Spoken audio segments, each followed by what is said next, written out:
पाकिस्तानी और इंडिया ने जंग शुरू कर दी है। अभी मेरे बहावलपुर सिटी के अंदर मौलाना मसूद अजहर साहब के जो है मदरसा है उसके ऊपर 4 मिसाइल दागे गए हैं। 4 मिसाइलों के साथ हमला 6 जगह पर पाकिस्तान में 24 इम्पैक्ट्स हुए हैं भारत की तरफ से। ये जो इम्पैक्ट्स हैं मुख्तलिफ तरीकों से मुख्तलिफ वेपन्स को इस्तेमाल करते हुए किए गए।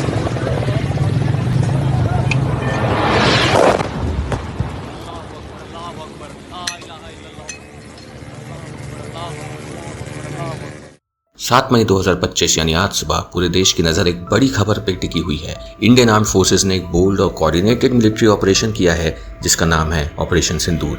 इस ऑपरेशन में पाकिस्तान और पाकिस्तान ऑक्युपाइड कश्मीर के अंदर घुस के 9 आतंकवादी ठिकानों को निशाना बनाया गया है। ये कदम 22 अप्रैल 2025 को जम्मू और कश्मीर के पहलगाम में हुए क्रूएल आतंकवादी हमले का सीधा जवाब है, जिसमें 25 भारतीय और एक नेपाली नागरिक की जान चली गई थी। सरकारी सोर्सेस के मुताबिक ऑपरेशन सिंदूर का मेन मकसद पहलगाम में हुए निर्दोष लोगों पर हमले का बदला लेना था। उस हमले में कई लोगों ने अपने परिवार वालों को खोया था और प्राइम मिनिस्टर नरेंद्र मोदी ने कहा था कि दोषियों को बख्शा नहीं जाएगा। प्राइम मिनिस्टर मोदी ने खुद रात भर इस ऑपरेशन की मॉनिटरिंग की। ऑपरेशन का नाम सिंदूर भी खास मायने रखता है। कहा जा रहा है कि ये नाम पहलगाम हमले में शहीद हुए लोगों की पत्नियों के सम्मान में रखा गया है, जिन्होंने अपने सुहाग को उस दहशतगर्द हमले में खो दिया था। ये नाम उनकी पीड़ा और बलिदान को याद दिलाता है। ऑपरेशन सिंदूर कोई छोटा मोटा ऑपरेशन नहीं है, बल्कि एक full fleshed well planned military action था। इसमें इंडियन आर्मी, नेवी और एयरफोर्स तीनों सर्विसेज ने मिलकर काम किया। स्ट्राइक्स सुबह करीब 1:44 पे शुरू हो गई थी। जमीन और पानी दोनों से मिसाइल स्ट्राइक्स की गई पाकिस्तान के अंदर। खबरों के अनुसार इस ऑपरेशन में फ्रांस से लिए गए स्कैल्प क्रूज मिसाइल और हैमर जैसे एडवांस प्रेसिजन गाइडेड हथियारों का इस्तेमाल हुआ। इन मिसाइल्स की खासियत है कि ये अपने टारगेट को दूर से ही बिना ज्यादा कोलैटरल डैमेज किए तबाह कर सकते हैं। डिफेंस मिनिस्ट्री ने साफ किया है कि ये स्ट्राइक्स इंडियन एयर स्पेस और टेरिटरी से ही की गई है। निशाने पे सिर्फ आतंकवादी इंफ्रास्ट्रक्चर था और फोकस्ड, मेजर्ड और नॉन एस्केलेटरी अप्रोच रखा गया। इसका मतलब है कि ऑपरेशन का मकसद सिर्फ आतंकवादियों को सबक सिखाना था, ना कि जंग छेड़ना। इंडिया ने जोर देकर कहा है कि पाकिस्तानी मिलिट्री पोस्ट या उनके जवानों को कोई नुकसान नहीं पहुंचाया गया है। हमने काफी संयम दिखाया है टारगेट चुनने में और ऑपरेशंस करने में, ऐसा इंडियन गवर्नमेंट और इंडियन डिफेंस ऑफिशियल्स का कहना है। इंडियन फोर्सेस ने कुल 9 स्पेसिफिक लोकेशंस को टारगेट किया, जो कि जैश ए मोहम्मद, लश्कर ए तैयबा और हिजबुल मुजाहिदीन जैसे खूंखार आतंकवादी संगठनों के कंट्रोल में थे। ये ग्रुप्स इंडिया में बड़े बड़े टेररिस्ट अटैक्स कर चुके हैं, जैसे पार्लियामेंट अटैक, 26/11 का मुंबई अटैक और पुलवामा अटैक। इन सब अटैक्स के जिम्मेदार इन ग्रुप्स के लोग हैं। रिपोर्ट्स के अनुसार जो 9 जगह टारगेट हिट किए गए हैं उनमें से 4 टारगेट्स पाकिस्तान के अंदर और 5 पाकिस्तान ऑक्युपाइड कश्मीर में स्थित थे। ये जगहें आतंकवादियों की ट्रेनिंग, प्लानिंग और इंडिया में आतंकवादी हमले करने के लिए लॉन्च पैड्स के तौर पर इस्तेमाल हो रहे थे। इंडियन सोर्सेज के मुताबिक ऑपरेशन में 70 से 80 आतंकवादियों के मारे जाने की और 60 से ज्यादा के घायल होने की खबर है। आतंकवादियों के ट्रेनिंग कैंप्स, लॉन्च पैड्स और दूसरे इंफ्रास्ट्रक्चर को भारी नुकसान पहुंचाया गया है। सोशल मीडिया पे कुछ वीडियोस भी सर्कुलेट हो रहे हैं जिनमें तबाही का मंजर दिख रहा है। दूसरी तरफ पाकिस्तान ने दावा किया है कि इंडियन स्ट्राइक्स में सिविलियन कैजुअल्टीज हुए हैं। उनके अनुसार कम से कम 8-9 निर्दोष लोग मारे गए हैं और 35 से 38 से ज़्यादा लोग जख्मी हुए हैं। पाकिस्तान का ये भी कहना है कि कुछ मस्जिदों और घरों को भी नुकसान पहुंचाया गया है और ये एक नॉर्मल सी बात है। जब भी इन लोग को मारो पीटो तो इन लोग का यही रोना होता है कि औरतें और बच्चे मर गए और घर गिर गए और मस्जिदें गिर गई, जबकि ये सब प्रेसिजन स्ट्राइक्स थी ऑन टेरर इंफ्रास्ट्रक्चर। आतंकवादी मारे गए हैं, टेरर लॉन्च पैड्स तबाह किए गए हैं।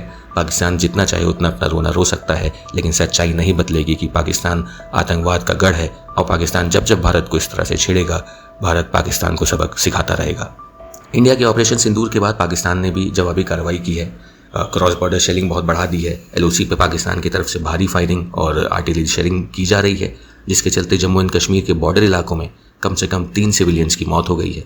पाकिस्तान मिलिट्री ने यह भी दावा किया है कि उन्होंने इंडियन एयरफोर्स के ड्रोन और एयरक्राफ्ट को मार गिराया है। हालांकि इंडियन अथॉरिटीज़ ने इस दावे को खारिज कर दिया है, क्योंकि हमारे प्लेन्स और ड्रोन्स पाकिस्तानी टेरिटरी में एंटर किए ही नहीं। जो भी अटैक्स हुए वो इंडियन वाटर से हुए, इंडियन टेरिटरी से हुए, मिसाइल अटैक्स थे। तो जब हमारा कोई प्लेन और ड्रोन अंदर गया ही नहीं पाकिस्तान के, तो उसे मारे जाने की खबर ऑब्वियसली बकवास है। पाकिस्तान के प्राइम मिनिस्टर शहबाज शरीफ ने इंडियन एक्शन को एक्ट ऑफ वॉर कहा है और फोर्सफुल रिस्पांस देने की बात कही है। वही गीदड़ भपकियां जो ये हमेशा देते रहते हैं। इस पूरे घटनाक्रम पे दुनिया भर की नजर है और अलग अलग कंट्रीज का अपना रिएक्शन आ रहा है। यूएस प्रेसिडेंट डोनाल्ड ट्रंप और secretary of state Marco Rubio ने दोनों देशों से जल्द टेंशन कम करने और शांति से इस मसले को सुलझाने की अपील की है। अमेरिका को इंडिया ने इस ऑपरेशन की जानकारी पहले ही दे दी थी। UN secretary general Antonio Guterres ने गहरी चिंता जताते हुए दोनों देशों से मैक्सिमम मिलिट्री रिस्ट्रेन की अपील की है। उन्होंने कहा है कि दुनिया इंडिया और पाकिस्तान के बीच एक और मिलिट्री कन्फ्रंटेशन अफोर्ड नहीं कर सकती। यूएई ने भी इंडिया और पाकिस्तान से संयम बरतने और तनाव को खत्म करने को कहा है। इसराइल के एम्बेसडर ने इंडिया से कहा है कि इसराइल आतंकवाद के खिलाफ इंडिया के सेल्फ डिफेंस के अधिकार की सराहना करता है और उसका समर्थन करता है। इंडिया ने अपने की पार्टनर्स जैसे यूके, रशिया और सऊदी अरेबिया को भी ऑपरेशन सिंदूर के बारे में जानकारी दी है और अपना काउंटर टेररिज्म ऑब्जेक्टिव साफ किया है। इंटरनेशनल मीडिया में मिक्स्ड रिएक्शंस हैं, कुछ इसे इंडिया का कैलकुलेटेड मूव बता रहे हैं तो कुछ पाकिस्तान के सिविलियन कैजुअलिटी के दावों को हाईलाइट कर रहे हैं। Indian external affairs minister S Jaishankar ने कहा है कि दुनिया को आतंकवाद के प्रति जीरो टॉलरेंस दिखाना चाहिए।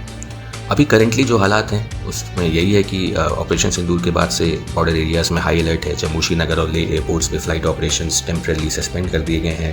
पंजाब में अलर्ट है, स्कूल्स कॉलेजेस को बंद कर दिया गया है क्योंकि हम ये एक्सपेक्ट करते हैं कि पाकिस्तान कुछ ना कुछ अपनी तरफ से बदले की कार्रवाई करने की कोशिश करेगा। हालांकि हमारी डिफेंस फोर्सेज इसके लिए पूरी तरह से तैयार हैं और पाकिस्तान जब भी आएगा एक बार फिर वो हमसे पिट के जाएगा। तो जो भी हुआ अच्छा हुआ, एक अच्छा रिवेंजफुल अटैक था, फोर्सफुल अटैक था और इंडिया को हमेशा ये प्रेशर बना के रखना चाहिए और इनके टेररिस्ट अटैक्स का वेट भी नहीं करना चाहिए। इंडिया को जब भी लगे कि टेररिस्ट एक्टिविटीज़ बढ़ रही हैं, लॉन्च पैड्स पे टेररिस्ट एक्टिव हो रहे हैं, इंडिया को प्रीएम्प्टिव स्ट्राइक्स कर देनी चाहिए ताकि इंडिया में टेररिस्ट आ ही ना पाएं और ऐसे टेररिस्ट अटैक्स कर ही ना पाएं। इन एनी केस जो हुआ बहुत अच्छा हुआ। मैं इंडियन आर्मी को, इंडियन नेवी को, इंडियन एयरफोर्स को कॉन्ग्रेचुलेट करता हूँ, सैल्यूट करता हूँ अपने सोल्जर्स को। गवर्नमेंट ने इतनी दिलेरी दिखाई, डिसीजन लेने की क्षमता दिखाई, इसके लिए अगेन मैं उनको अप्रिशिएट करता हूँ, सैल्यूट करता हूँ। बहुत अच्छा लगा, गर्वान्वित महसूस हुआ और देखते हैं आगे क्या होता है। जो भी डेवलपमेंट होता है इस न्यूज़ में, we'll keep on reporting you. Thank you very much for watching. जय हिंद, जय भारत।